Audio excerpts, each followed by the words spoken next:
Un convegno, l'intitolazione di una piazza alla protagonista della rivolta, una rappresentazione teatrale che rievochi una vicenda che per tanto tempo è rimasta sconosciuta agli stessi nuoresi e un incontro con gli studenti. Sono questi alcuni degli appuntamenti in programma in occasione della terza edizione di Asuconnotu, promossa dall'Associazione Pasche d'Azzao in collaborazione col Comune di Nuoro, il Consorzio di Pubblica Lettura Sebastiano Satta, Azione Sardegna, Figli d'Arte Medas, Isre, Compagnia Garcia Lorca. Manifestazioni con le quali Nuoro si appresta a celebrare l'anniversario dei moti popolari di Asuconnotu, scoppiati in città il 26 aprile 1868, quando Pasche d'Azzao, all'uscita dalla messa domenicale, arringò i nuoresi e li guidò al grido di Asuconnotu all'assalto del municipio.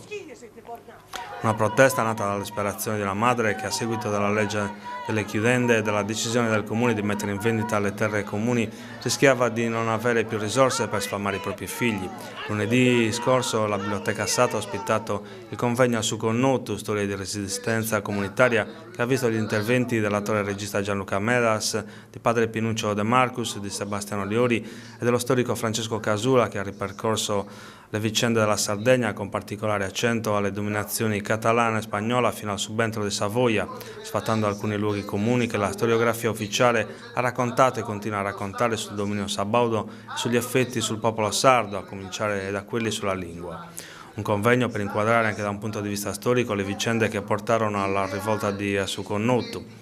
Sabato alle 11 è in programma l'intitolazione a Pasche d'Azzao della piazzetta antistante Casa Martoni, che nel 1868 ospitava il municipio di Nuoro. Alle 19:30 invece in piazza Satta Gianluca Medas metterà in scena lo spettacolo teatrale, musicale e visivo Rievocazione dei moti di Asuconnotu, in scena anche gli attori Vittoria Marras e Marco Moledda, rispettivamente nelle vesti di Pasche d'Azzao e Salvatore Rubeddu. Si tratta, come spiega una nota, di una narrazione civile che racconta i fatti nuoresi dell'aprile del 1868, partendo dalle sue origini, la politica che i Savoia attuarono in Sardegna.